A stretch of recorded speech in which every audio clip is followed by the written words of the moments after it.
Welcome to the Masterclass Prepare for the Intelligent Future with Michael Morton, VP Dell Technologies, Data Management and Intelligence, and also Delta Technologies Fellow, and of course Mike Veldhuis, partner at Nalta.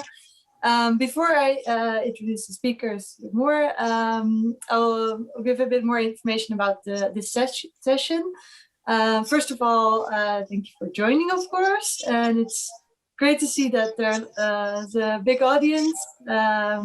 So that's going to be fun, and a lot of people were actually intrigued about listening to Mike and Michael talking about intelligent businesses. So my name is Willemijn Waterbonk, and I will be the host of the session. So my main job will be to make sure that these guys are not getting out of time frame, and that there's enough time for the audience as well to ask questions. So if you have a question, put it in the chat. So after each section that I will explain later, there's a room for a question, but also at the end we have a Q&A. So enough time to make yourself heard. I'm a software developer at Nalta, but I also have a background in psychology and communication. So if it's about culture or anything, then I'm all ears. Just to make it a pleasant session for everybody, please mute yourself. And I think most of everybody already done that. And also this session will be recorded. So if you are not comfortable with that, or you want to change your name to Michael, maybe, then please do, because we don't want any hassle with that, of course. So having said that, I'm really looking forward to this session. I think it's going to be very interesting. It's also quite unique to tap into the minds of these two, just talking about data strategies and how to become and prepare yourself for an intelligent future. So yeah, Michael, to start with you, thank you for joining us again and taking the time to be in this masterclass. It's always a pleasure to listen to you talk about this topic. Maybe for the people who do not know you, maybe you can tell a bit more about yourself and what you do. Sure. Hey, everybody. Thank you for joining us. And for the record, I never have all the answers. So I'm in Dell Technologies, Vice President of Data Strategy and Development. And so I'm actually in a product organization. I'm actually in a CTO organization, in a product organization.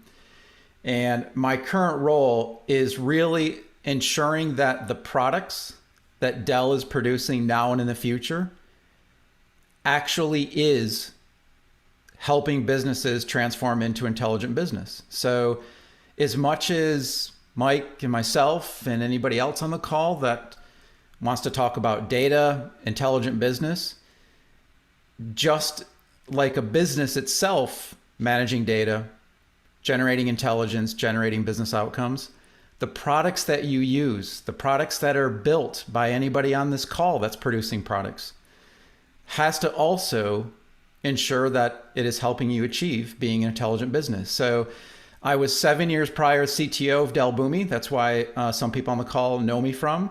And I transitioned over into Dell Technologies to take a lot of the knowledge and the intelligence capabilities that were built into the Boomi product, but now also repeat that into ensuring that Dell itself is producing products that are intelligent. And so that is my current role in Dell Technologies now. Great. Good to hear. And also, as another speaker, we have Mike Veldhuis. Maybe you can say something about yourself as well. Most of the people already know me. I'm a partner at Nalta, like Willemijn introduced me. And I changed my LinkedIn title to Creative Entrepreneur and Digital Connector, which I found quite funny. And it has to do with the masterclass, and it has to do with the podcast we created this year under the label The Platform. Because as Nalta, we're very active in the IT world in the Netherlands and abroad. We love to take on innovative endeavors, working with people, working with data, and there is so much to share. We love to share that in a creative fashion. So it's really an honor that people listen to the podcast and attend this masterclass, where we try to share as much as possible in an hour about this wonderful world of Planet Data. Thank you. Yes. So let's kick it off. Actually, what we're going to do is there were 4 podcast episodes. So we're going to break it down into those topics for the people who did not listen to the podcast previous for this masterclass. No worries, because it will all be explained during the session. Although it is nice to listen afterwards to the podcast, of course. There will be a short video about what is talked about in the podcast, and then afterwards I give the floor to Mike and Michael. So let's start. So the first is about Planet Data.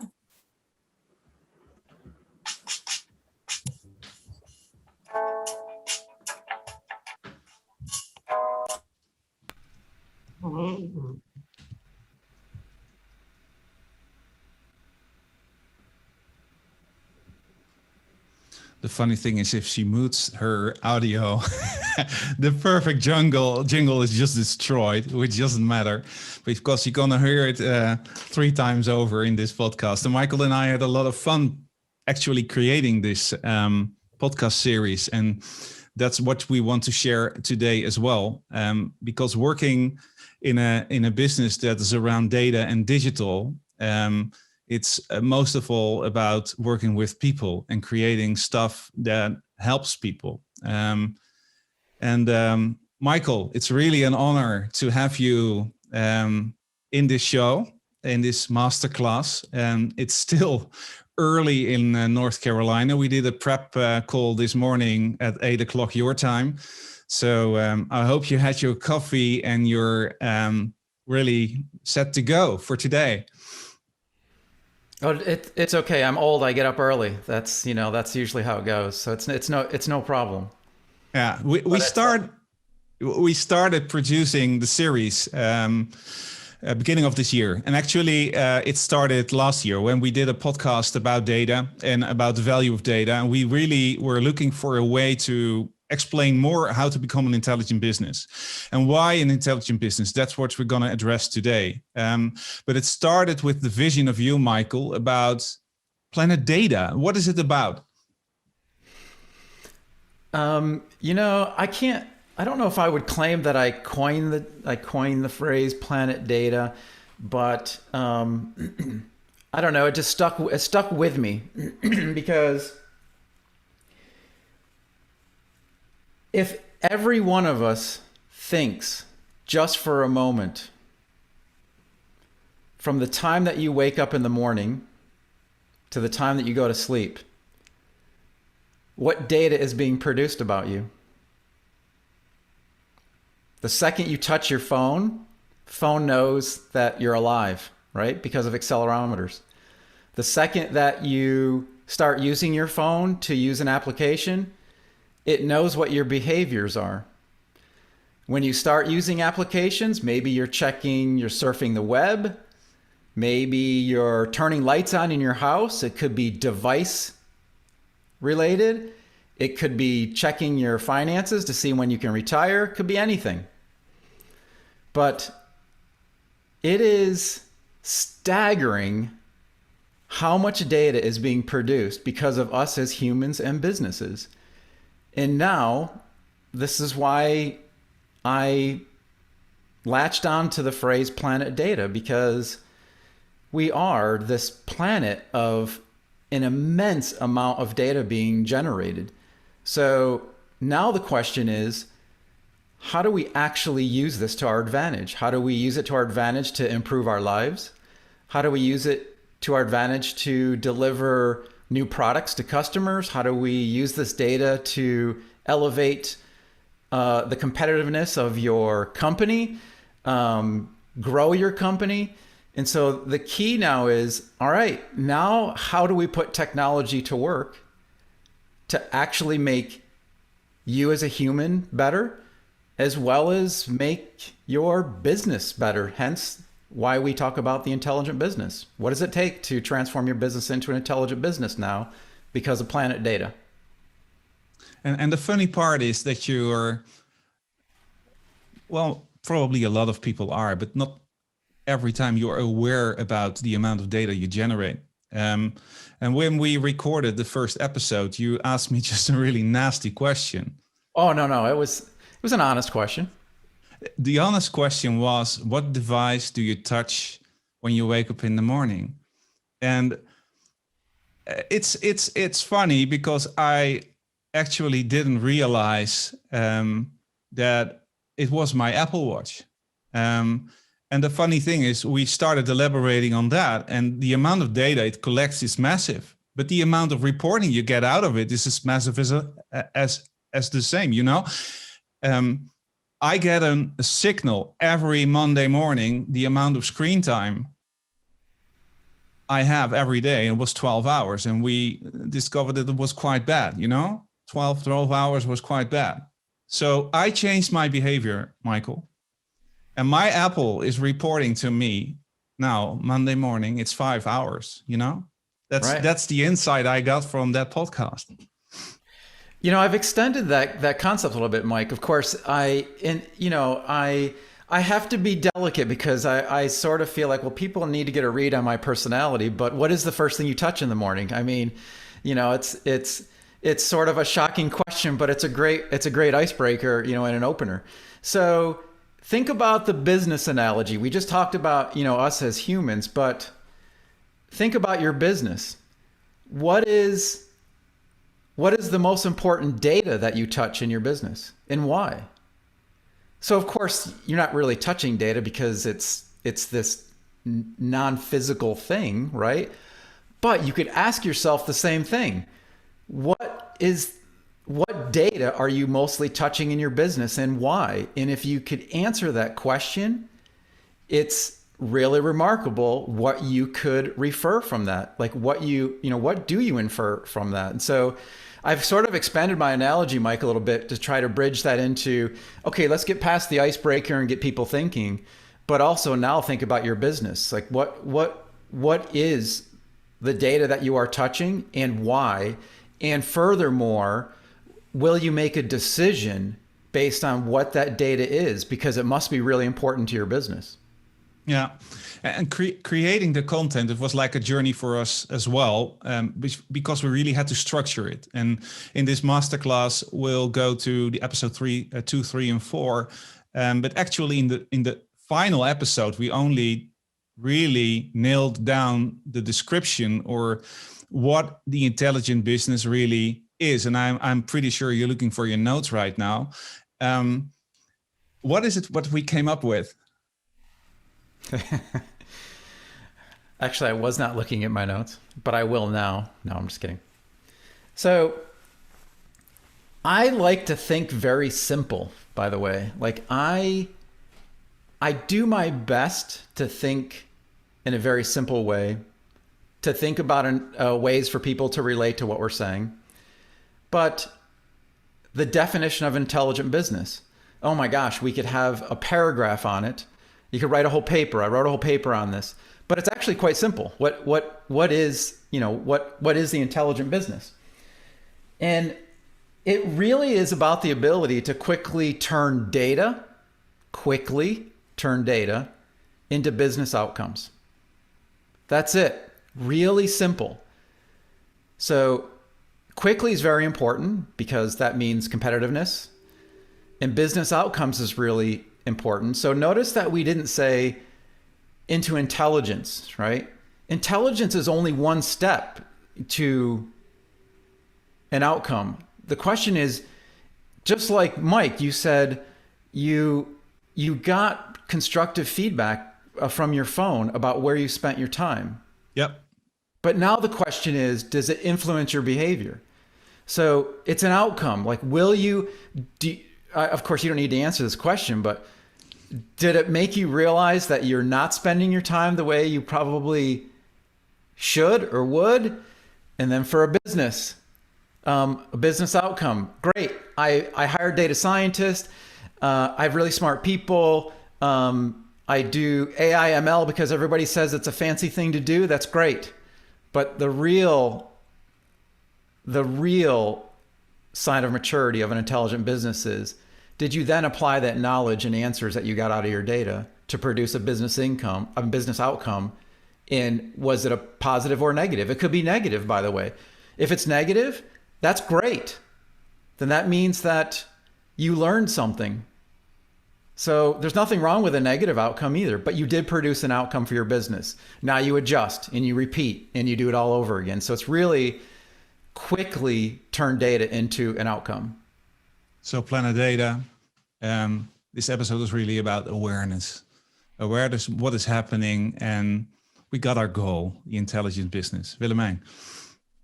Yeah, that's a good one to tap into, because maybe you have a good example, maybe in Dell or in Alta, that is really already moving forward with this concept, so that we have something in mind.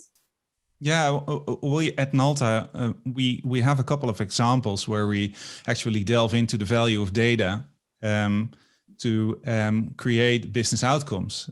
We got Peter de Lange in this session. We did this with Digital Angel and actually won an award, the Boomi Award.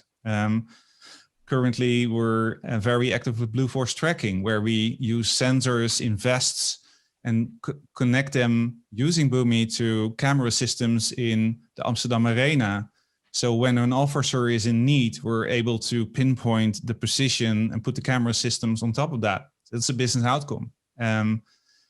And it's cool to talk about those examples, but basically under the hood of those platforms, we often use Boomi. And preparing this masterclass, we thought maybe it's time for Michael to share a little bit about, although he's no longer the CTO of Dell Boomi, but a little bit more about what's happening under the hood. Why is Boomi a platform that connects to this? Sure. I described in the beginning what my role is. It is really to be the keeper of ensuring and helping Dell produce products that help a business be more intelligent.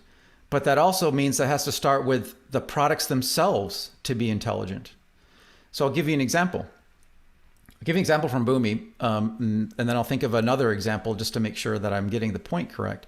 So with a product like Boomi, or any of your other vendor products, by the way, just to make sure that this is a very open discussion, it could be any vendor product. So maybe I will hopefully generate a tip for some of you to think about when you're evaluating products, either ones that you have or ones that you are looking at.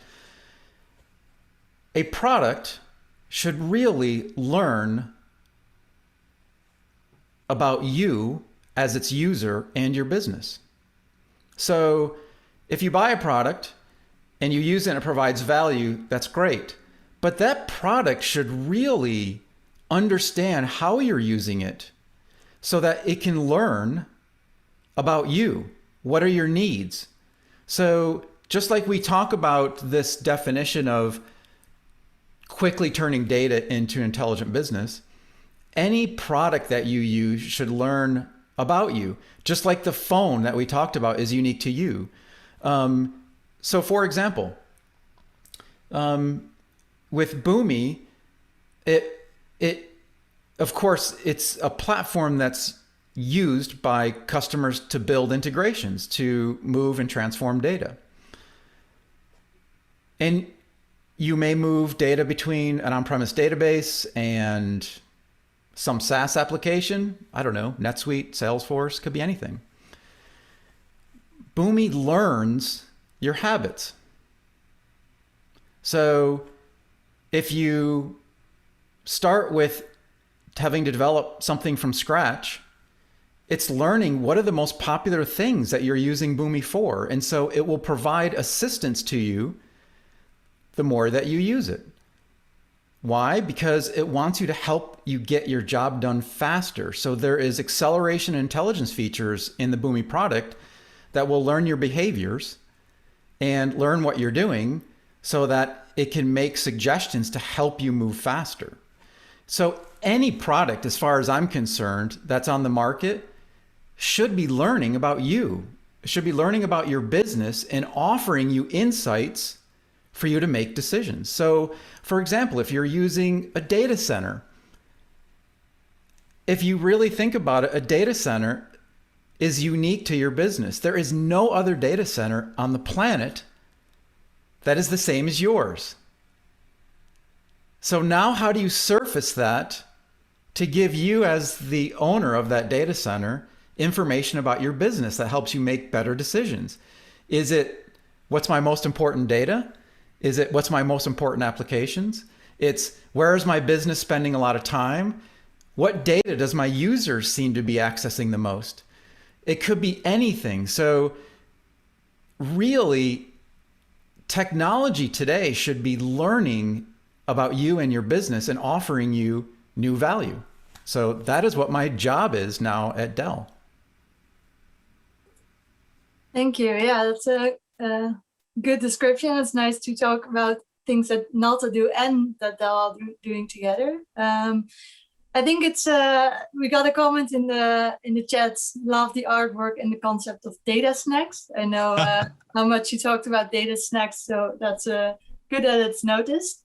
I think it's time to go to the next section, and I hope my audio is okay. Sorry for cutting out in on the jingle. Let's see if it's right.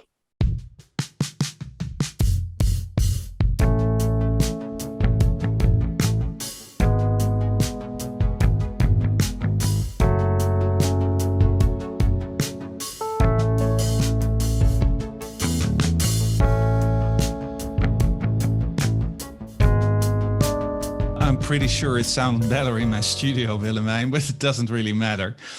At Nalta, we really love platforms. And over the past weeks, we hosted several Clubhouse sessions where we talked about platforms, and Willemijn was hosting many of them.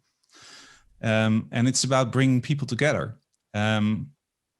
Maura is in this session as well, and I know she's a real addict of Clubhouse. It's a great way of collecting data, information, learning.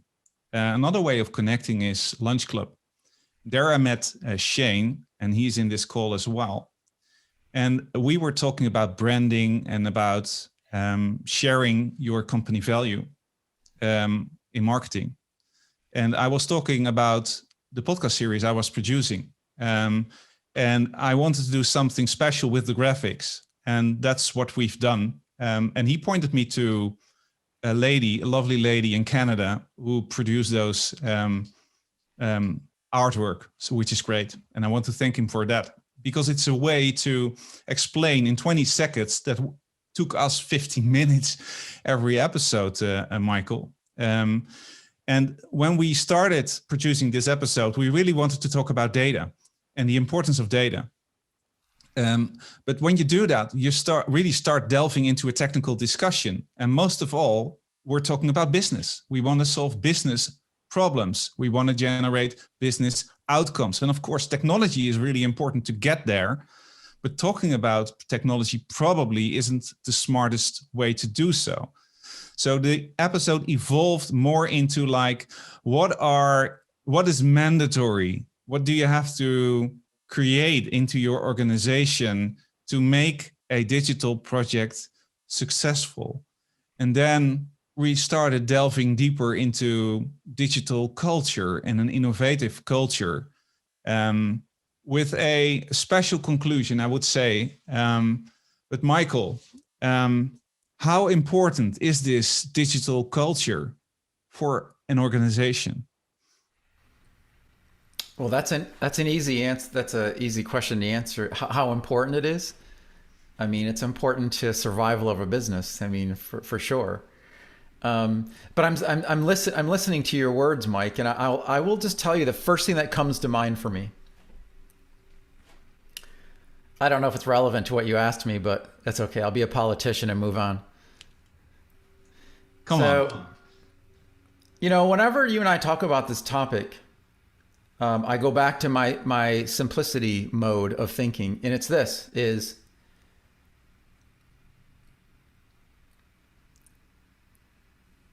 if you had a, does your business need a chief intelligence officer? That's not a common industry role today. But how will you transform your business to have a culture, a data-driven intelligence culture? This is not an easy thing to do.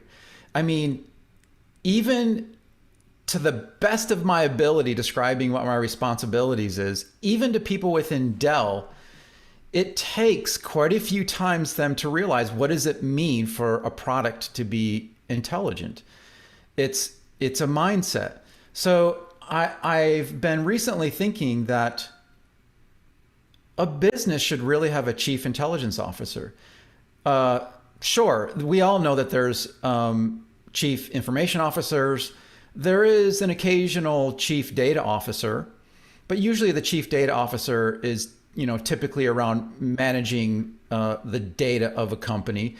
In many respects, I mean, maybe data privacy related, maybe the right balance between on-premise and cloud, could be anything. But I often think if I was to invent this role as a chief information officer, that this person in that role has to do a lot.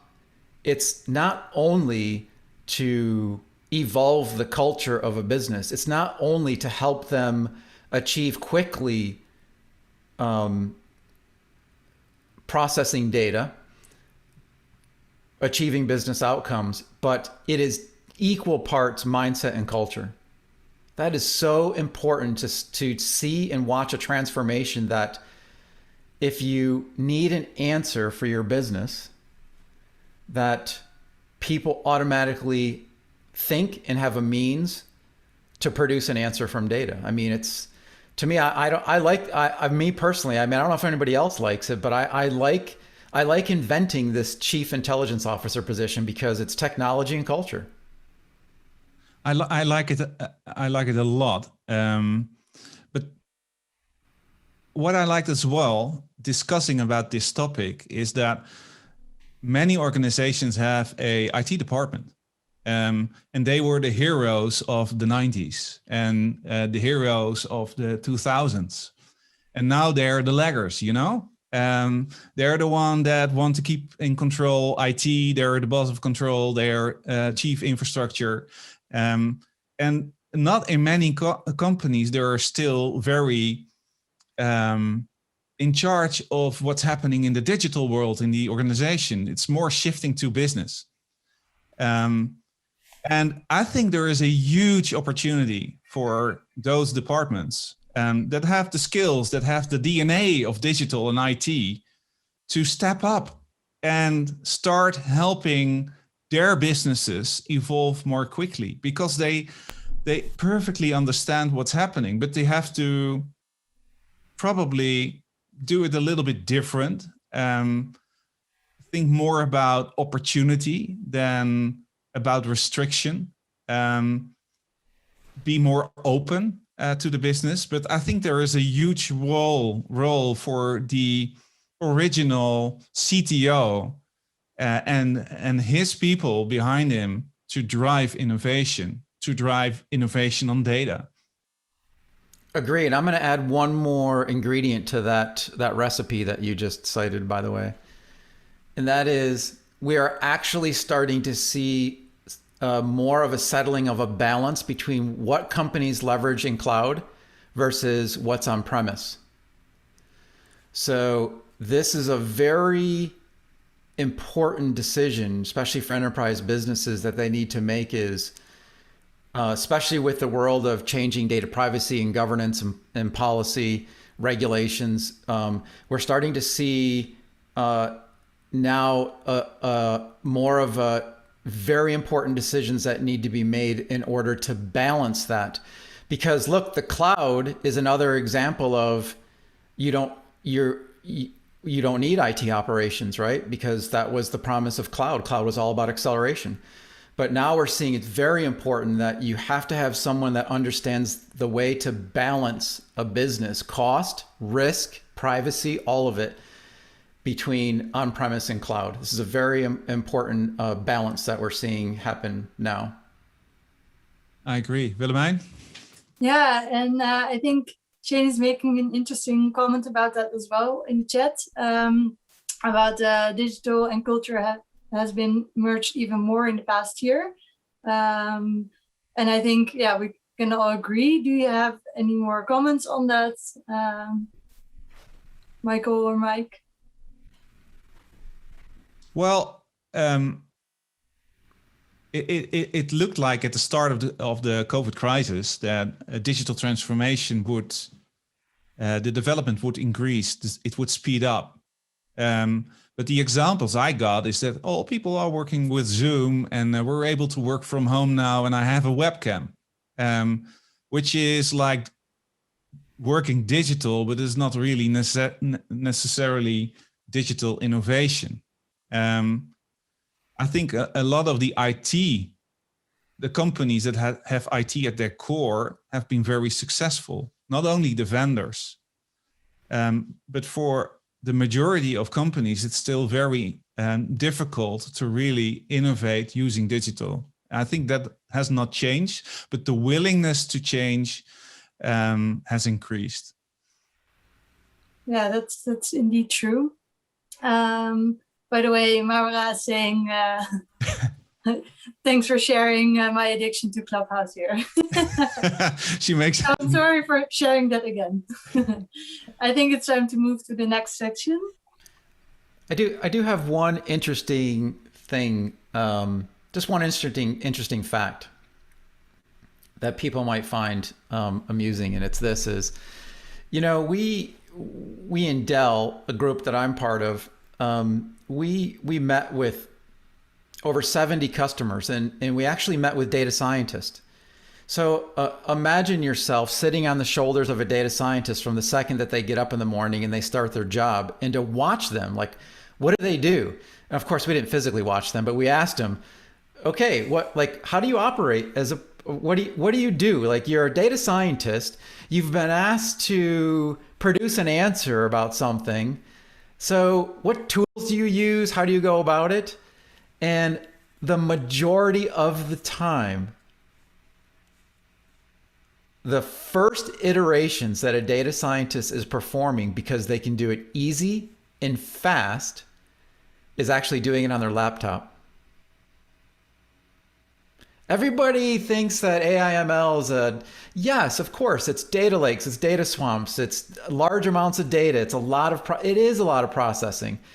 But we forget sometimes that getting to the enterprise scale is the ability to iterate very fast and easily, and has nothing to do with the cloud or anything else. It's, I'm loading samples of data on my laptop, I'm using Docker and Kubernetes tools I can launch on my laptop, and depending on what the data is, the structure, the format, I'm using my laptop. And that's what's really happening out there. So you say to yourself, oh my gosh, like, that's a huge risk to the business. You don't want these people copying private data to their laptop. So it's a very tricky environment. But the key is, you know, I think that the role of an IT admin, where I'm going with this, is probably shifting, is how does a business provide the ability for a data scientist that would be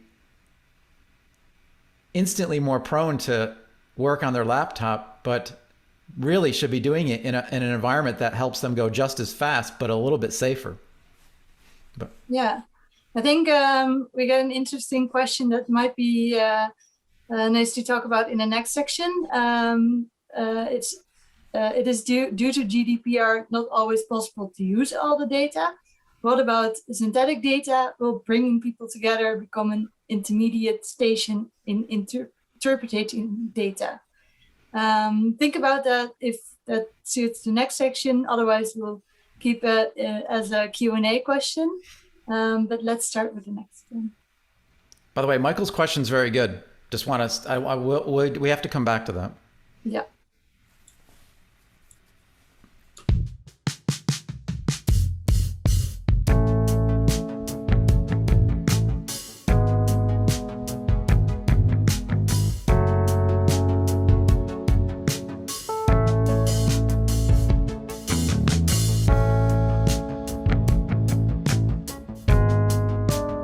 didn't rehearse this with Michael Lucassen, but his question really ties to episode 3, Ready, Set, Go, where we actually delved into the world of data. And more the question is it your data or someone else's data? Can you trust your data or someone else's data? What do you have to do about the security around your data, which is really important?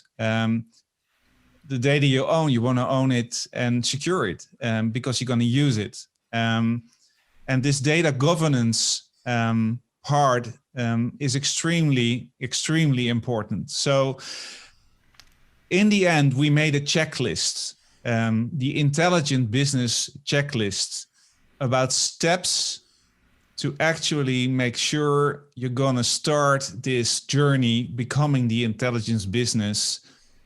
But the first step was create ownership, Michael. It was? I don't remember that. Yeah, it's on the right bottom of this slide. That's the way I remembered it. No, it's just kidding. But before we got there, we were talking about the journey of data. Data being born. We were, actually. I'm a big fan of talking about life cycles. I gave the little nugget that I mentioned about a data scientist was very intriguing to watch how a data scientist typically operates. But more importantly is data. Well, of course, it's important, is the data life cycle. So just think about putting a saddle on some data, right, and riding it around. Where is it going? Where was it born? These are very challenging issues, by the way, because all right, now you got some people in place, you got some tools in place, but now is the data, we all know, of course, the challenges of data cleansing.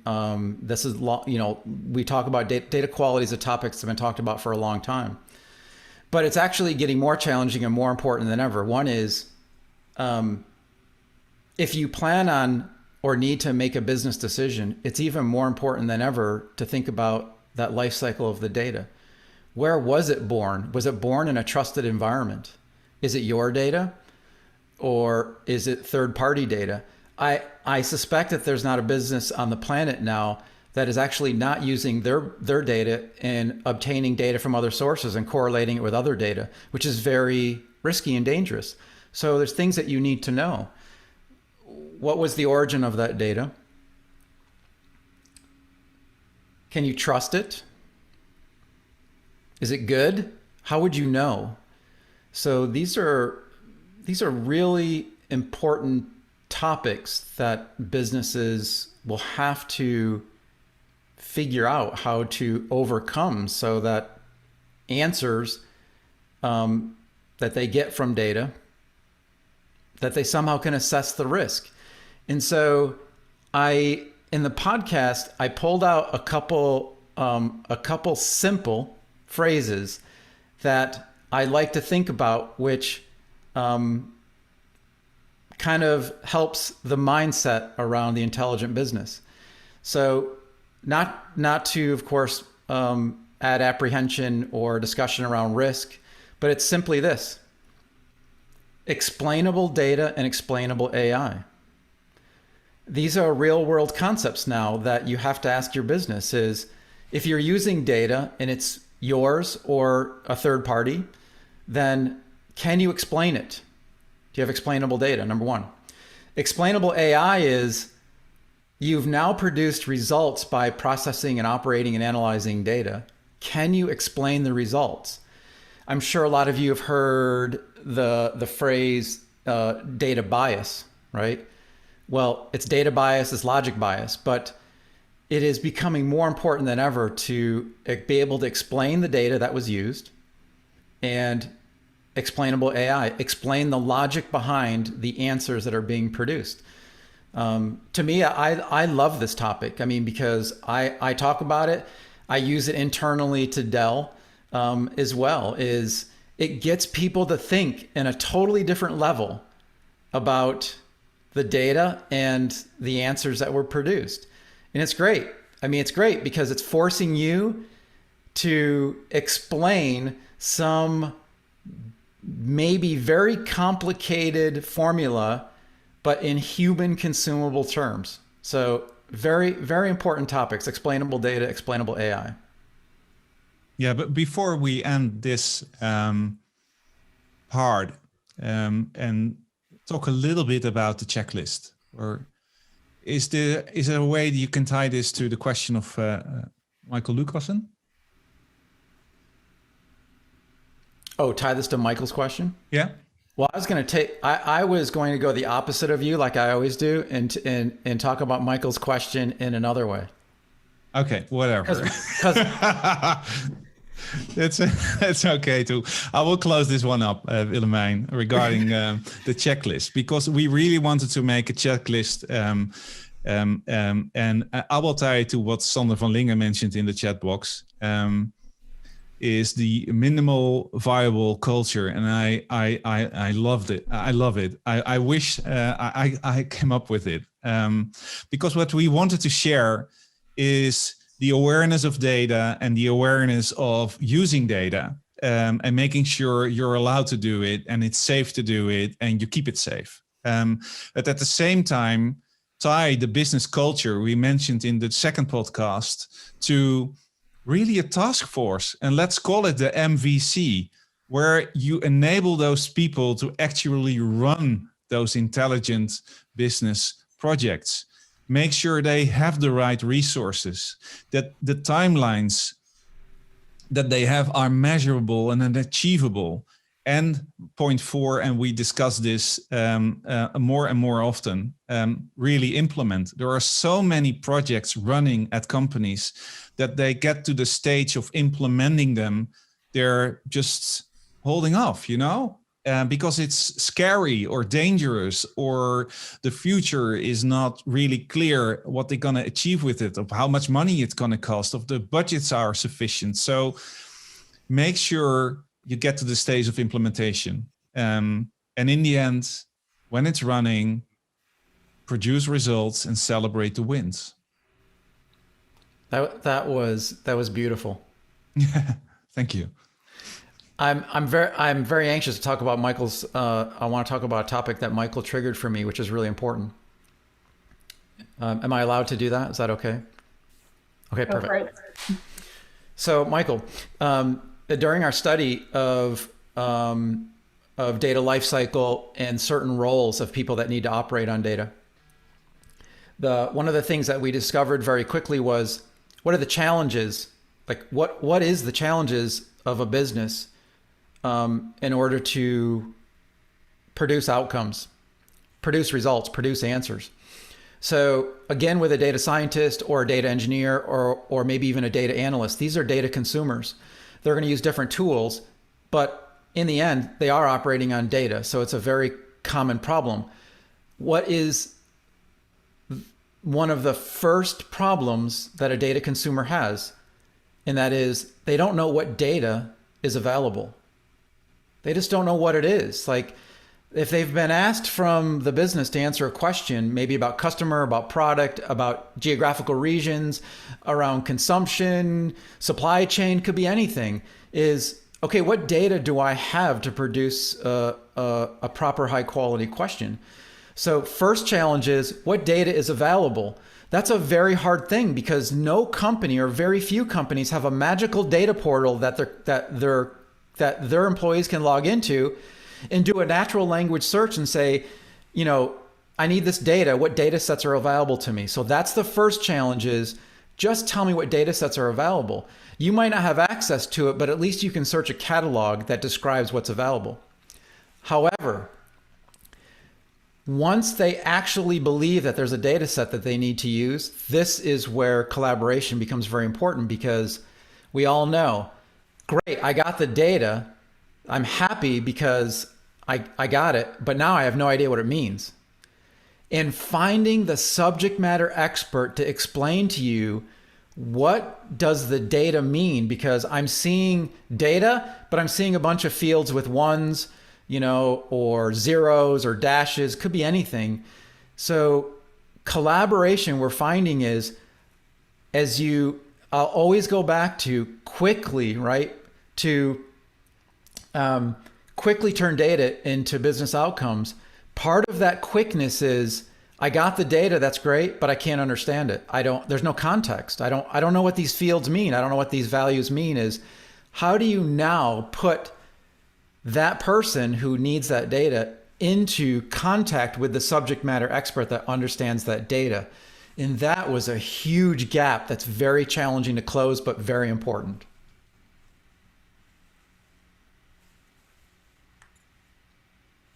I think that's a very elaborate answer. I hope that answers your question, Michael Lucassen, one of the Michaels in this room. I think we are going to continue to the last section, and please. I have a question. Is that allowed? Hans here. Is it allowed to have a question? In the chat box, Hans, but there's no way to stop you.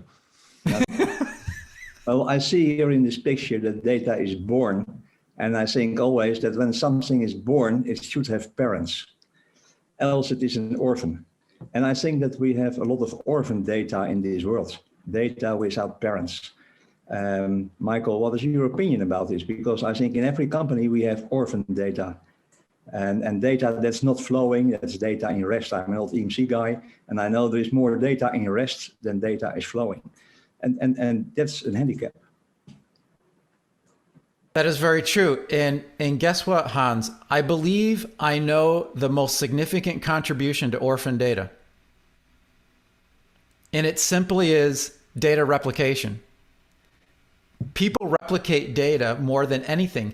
It is staggering that most of the data that's out there is because of replications, and those replications are orphaned. That is the number one reason that we see orphan data.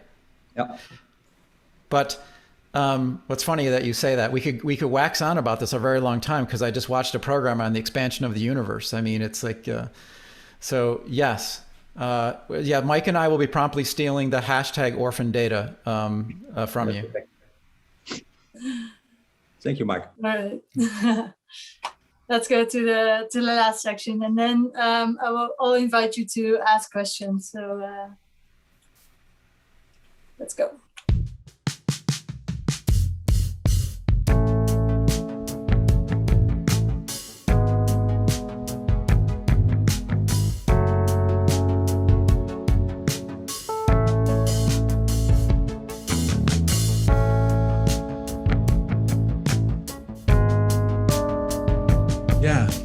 And then we finalized with Propel Perfection.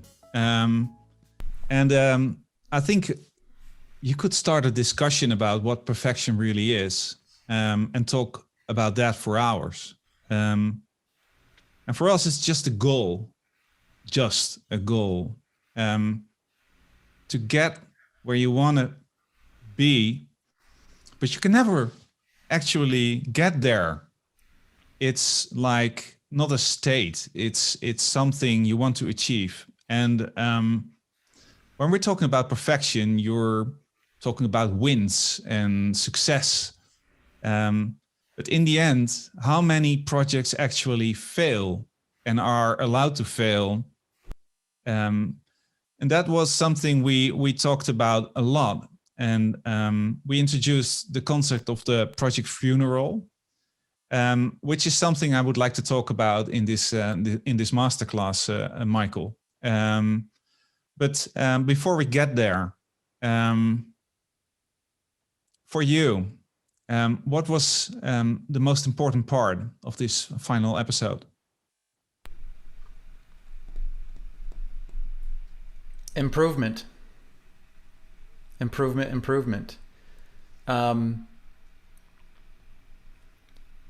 I've spent so much time looking at the life cycle that I talk about, the life cycle of how certain roles are involved in data, everything from data scientist down to an IT admin.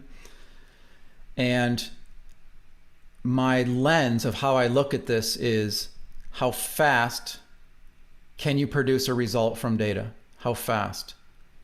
So you have this entire life cycle from the business has a question, what roles involved, do you have access to the data, can you actually use the data, do you have a process to govern that data, does it contain customer information, private data, or is there actually the same data that's anonymized, right? They have all these decisions.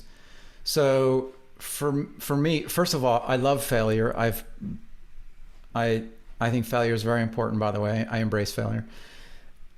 It's, Mike, this episode, this continuous learning is, how do you shorten those time-eating gaps in that entire life cycle? To me, it's once you actually have tools and technology and data and people to produce results, is go faster. Not go faster in a stressful way, is where is time being wasted? Start looking at, did a data scientist, did it take them a week to even get access to the data? And by the way, it's very interesting because I'm living some of this internal to Dell, by the way. So my role is not just to apply this lens of helping guide Dell products to be intelligent, but it's also helping Dell as a business be more intelligent as well. And so it's great that I have practical real world experience in what I'm trying to preach as how I would advise a company to try to get better. So Mike, this episode for me was all about, all right, now you're actually producing answers, you've got some data, is how do you help it go faster and higher quality? I agree. Looking when you see how an organization is organized around data and around applications and people using it, it's very siloed. Still at many companies, very siloed in departments or even within departments. And I'm not talking about the right to access data, but sometimes even applications that are not available to a whole company, you know?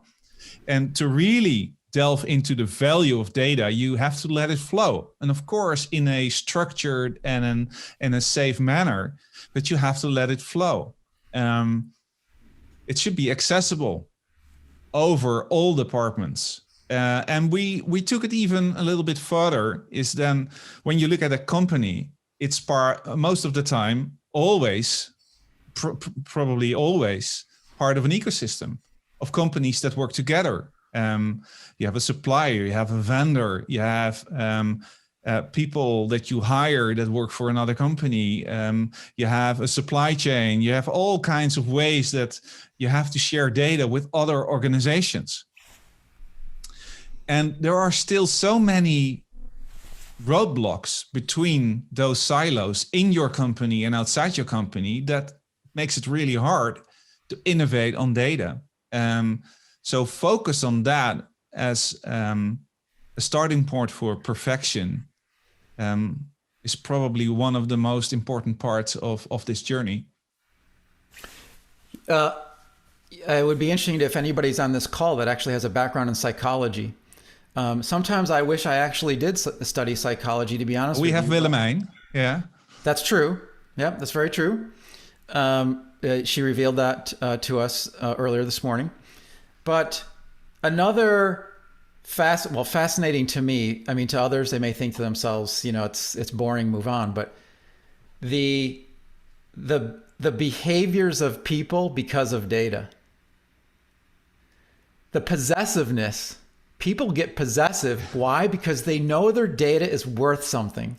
As humans, it's very intriguing to see how some people have a natural inclination to harness the power that they have to make other people miserable, right? It's sad but true. And if you think about data, data silos is a very intriguing topic that I could imagine writing a chapter in a book on. But Mike, you're absolutely right. Sometimes it's happened organically. Most times it happened organically. Sales data, marketing data, employee data, product data. There is lots of silos, and you really need to extend the value of what you can correlate and produce from that data. But you need the technology, you need the governance process. Back to that subject matter expert, you may send me all your beautiful sales data and I may not understand it because I'm not a salesperson, or I might not understand, down to the values in a database. So silos, being able to bridge silos, because by the way, on the internet, you'll find lots of people say that silos are evil, we need to get rid of them. It's like, no, they're never going to go away. As a matter of fact, they're expanding like the universe. Silos are expanding so fast. The question is, how can you more easily embrace silos? That is my philosophy, is you absolutely, it's critical to embrace and get and benefit in bridging silos. It's a very important topic. Yeah, it's I think it's always with technology, it comes back to people. And I think it's good that you brought it up, that psychology is such an important factor these days as well, because everything is technology, but we still have human brain and human power to make that work. So I would say definitely hire a psychologist in your business if you want to move forward. I think we're almost running out of time, but I still see a couple of questions in the comments, and I want to give the floor as well to people to ask questions. So if you have a couple of minutes past 5 as well, then I think we can stay in Zoom. Mike? Yeah, a couple of minutes is okay.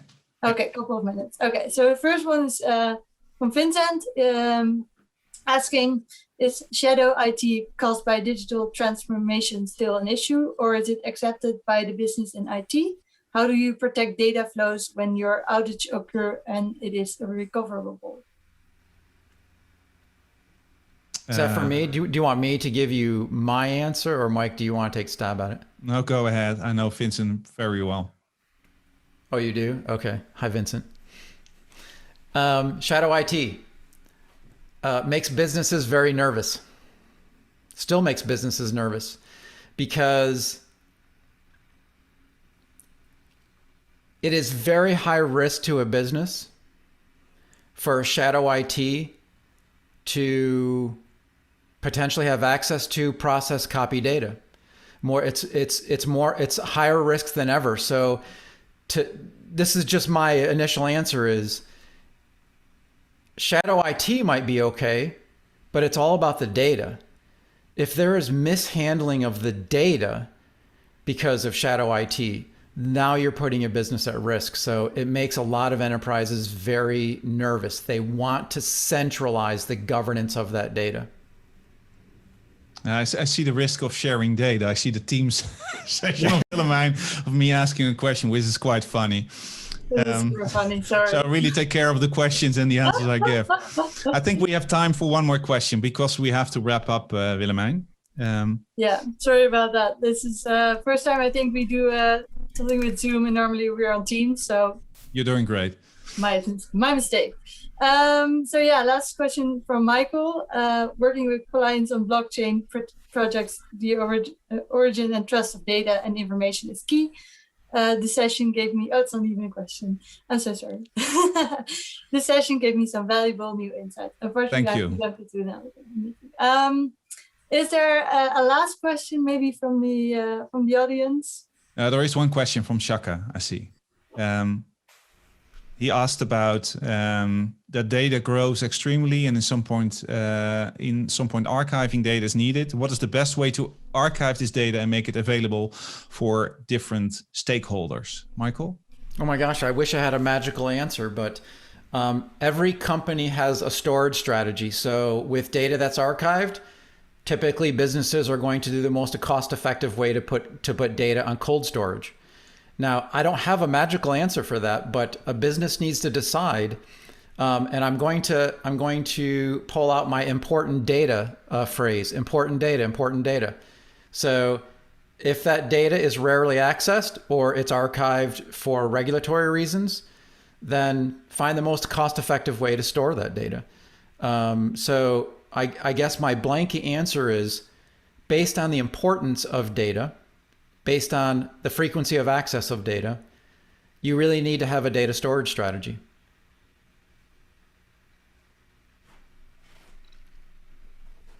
I think that's a good one to close off with. What do you think, Mike? I think so too. And I really enjoyed you being here, Michael.